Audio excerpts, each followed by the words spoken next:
Hello viewers, आज हम बात करेंगे ईरान में चल रहे कॉन्फ्लिक्ट के विषय में। आपको पता है 26 फरवरी 2026 को यूएस तथा इजराइल ने मिलकर ईरान पे अटैक कर दिया था, जिसके कुछ समय बाद ईरान ने अनाउंस किया था कि वो स्ट्रेट ऑफ हार्मुज को क्लोज कर देंगे, जिसके वजह से लेके दुनिया में एक अलग तरह की ऑयल स्ट्रेस देखने को मिल रहा था। बट इसी बीच में एक अच्छी न्यूज सामने आई, जिसमें ईरान ने अलाउ किया है केवल और केवल चाइनीज व्हीकल्स को स्ट्रेट ऑफ हार्मुज से पास होने के लिए।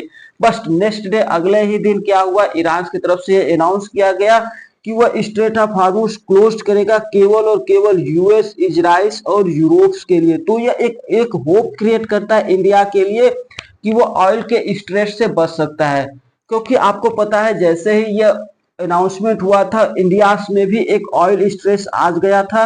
बट इसी बीच इंडिया की तरफ के लिए दो अच्छी न्यूज सामने आई थी। एक यूएस से आई थी। यूएस ने अलाउ किया था इंडिया को 30 डेज के लिए कि वो रशियन ऑयल्स को खरीद सके। आखिरकार ये दोनों इशू क्या है, स्ट्रेट ऑफ हार्मुज को क्लोज करने के बाद इंडिया पे ऑयल्स का जो स्ट्रेट कैसा पड़ा, और साथ ही साथ यूएस ने 30 डे का गाइडलाइंस क्या दिया है, इसी विषय में हम विस्तार से बात करेंगे।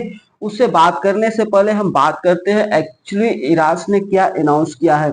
अगर हम बात करें ईरान ने क्या अनाउंस किया है, तो आप देखेंगे जो ईरान की इस्लामिक रिवॉल्यूशनरी गार्ड को है अर्थात आईआरजीसी है, उसने यह वार्निंग दी है यूएस को, अगर वो ये युद्ध खत्म नहीं करता है तो वो क्या करेगा, स्ट्रेट ऑफ हार्मुज को क्लोज कर देगा, या फिर जो भी वेस्टर्न कंट्री से कर सकते हैं जो भी शिप आएगी उस पे वो अटैक कर देगा। स्पेशली फॉर देखेंगे यूएस, इजराइल, यूरोप और नाटो के जो अलायंस है, अगर उनके शिपमेंट इस स्ट्रेट ऑफ हार्मुज से पास होते हैं तो वह उसे डिस्ट्रॉयड कर देगा। यह अनाउंस किया गया किसके द्वारा, आईआरजीसी द्वारा यह अनाउंस किया गया है। अगर मैं बात करता हूं स्ट्रेट ऑफ हार्मुज को, तो आपको पता है स्ट्रेट ऑफ हार्मुज दुनिया की सबसे इंपॉर्टेंट चोक पॉइंटों में से एक है।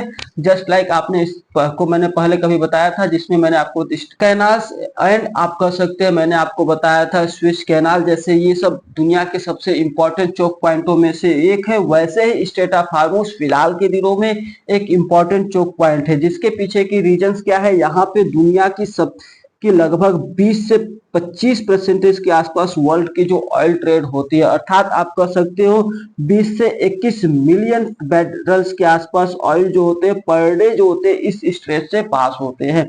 आप देखेंगे जो ये स्ट्रेट है इसकी लोकेशन देखेंगे तो ये ईरान, यूएई और ओमान के बीच में इसी एक छोटा सा नैरो कर सकते हो, जिसकी वेट कर सकते हो केवल और केवल 33 किलोमीटर के आसपास है यह स्थित है। अगर मैं इसकी एग्जैक्ट लोकेशन की बात करूं तो इसके चोक पॉइंट की जैसे इस चोक पॉइंट की बात करूं तो यह ओमान और ईरान के बीच में स्थित है, ठीक है।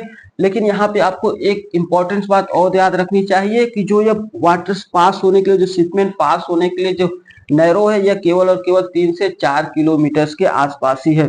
साथ ही साथ आप याद रख सकते हैं कि जो यह स्ट्रेट है यह गल्फ ऑफ पर्शियन गल्फ और गल्फ ऑफ ओमान को कनेक्ट करता है, और गल्फ ऑफ ओमान से आप इंडियन ओशंस में आ सकते हो। तो इस हिसाब से ये जो स्ट्रेट है बहुत ज्यादा यह इंपॉर्टेंट हो जाता है।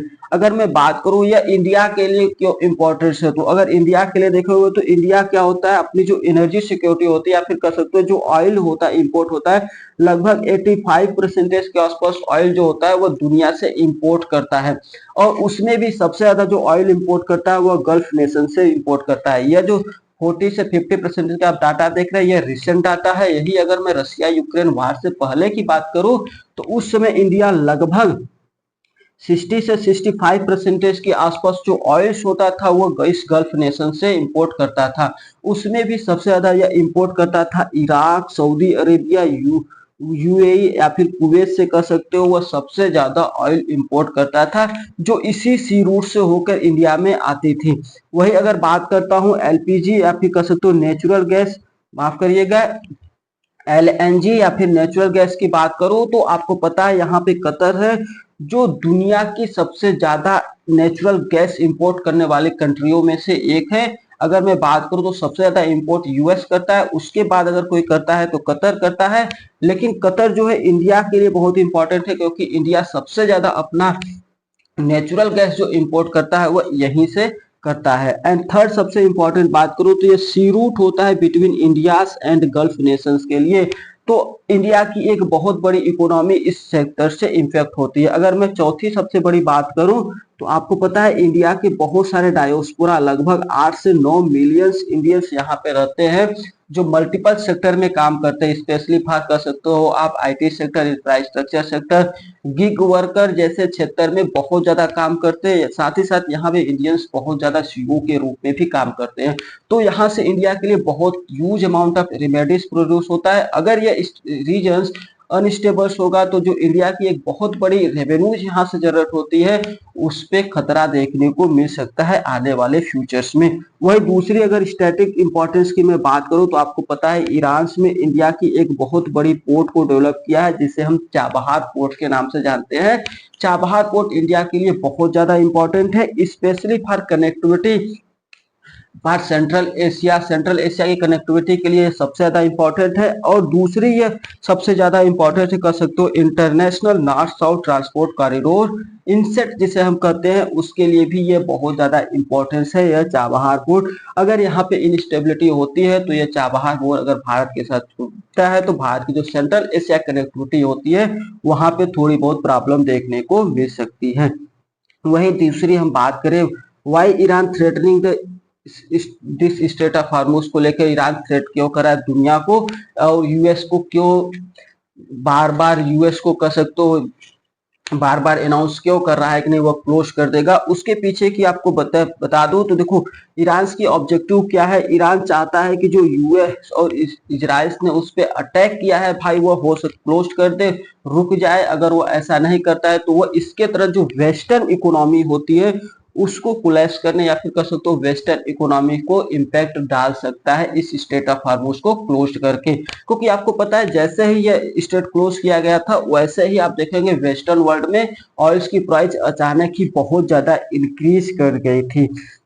साथ ही साथ एक इंपॉर्टेंट बात आप याद रखिएगा, इसने केवल वेस्टर्न टैंकर्स को कैन नॉट पास मतलब अलाउ नहीं किया है यहाँ से पास होने के लिए, लेकिन अदर एशियाटिक टैंकर्स को या फिर अदर टैंकर्स को यहाँ से अलाउ कर दिया है पास होने के लिए। तो यह एक अलग तरह का सिचुएशन क्रिएट कर रहा है वेस्टर्न वर्ल्ड और एशियाटिक कंट्रीज में, ताकि वे लोग जो ईरान के अगेंस्ट है स्पेशली फॉर जो एशियाटिक नेशन ईरान के अगेंस्ट है वो ईरान के साथ आ जाए। और ईरान अपने भी प्रॉफिट्स देख रहा है क्योंकि भाई ईरान को भी अपने ट्रेड इसी रूट से करने होते हैं तो वह अलाउ कर रहा है ताकि फ्यूचर्स में अदर्स नेशन भी ईरान से खपा न हो जाए।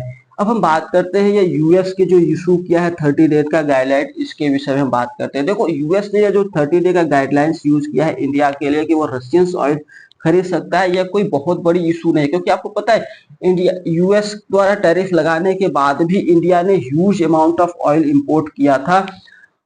क्योंकि भाई इंडिया हमेशा कहता है कि इंडिया की जो फॉरेन पॉलिसी है वह किसी अदर नेशंस द्वारा कंट्रोल नहीं की जा सकती। लेकिन इसी बीच एक न्यूज सामने आई थी कांग्रेस की तरफ, जैसे यूएस की तरफ से अनाउंस किया गया, कांग्रेस ने भाई क्वेश्चन पूछा है स्पेसिफाई सेंट्रल गवर्नमेंट से कि काहे के यूएस हमें ब्लैकमेल कर रहा है या 30 डेज के इश्यूज देकर 30 डे का गाइडलाइंस देकर। देखिए ये अपोजिशन की बात होती है, अपोजिशन कुछ भी कहते रहते हैं, उस पर मैं ज्यादा फोकस नहीं करूंगा क्योंकि मैं हमेशा आपसे कहता हूं कि जो इंडिया है भाई टैरिफ लगाने के बाद भी इंडिया कंटिन्यू कर रहा था रशियन ऑयल खरीदने के लिए। और हमेशा इंडिया कहता है कि भाई किसी भी हाल में वो अपनी फॉरेन पॉलिसी को किसी तीसरे हाथ में देने की बात नहीं करता। क्योंकि आप देख सकते हैं जैसे रसिया ने कम पैसे में ऑयल देने शुरू की थी, उसके बाद आप देखेंगे जब 2021 में देखेंगे जब रसिया कम पैसों पे ऑयल हमें नहीं देती थी तो हम क्या करते थे, जनरली हम ऑयल करते थे कहाँ से, गल्फ नेशन से। लेकिन उस समय हम रसिया से ऑयल हार्डली 2% के आसपास खरीदते थे। लेकिन जैसे ही रसिया यूक्रेन वार स्टार्ट हुआ रसिया ने हमें बहुत सस्ती ऑयल देना स्टार्ट कर दिया था। उसके बाद हम देखेंगे 30% के आसपास या फिर 35% के आसपास हमने अपनी ऑयल्स इंपोर्ट करना शुरू कर दिया था, कहां से, रसिया से। और उसके बाद भी जब टैरिफ लगाया गया था तो उसके बाद भी देखेंगे 2024 और 25 के आसपास देखेंगे हम रसिया से लगभग 30 से 35% के आसपास अपनी ऑयल्स खरीदने लगे थे। अगर एक तरह से कह सकते हो तो रसिया का सबसे बड़ा ऑयल इंपोर्टर हम बन चुके थे चाइना के बाद। अर्थात कह सकते हो कि चाइना और इंडिया से मिलकर रसिया के तेल को बहुत ज्यादा खरीदा था।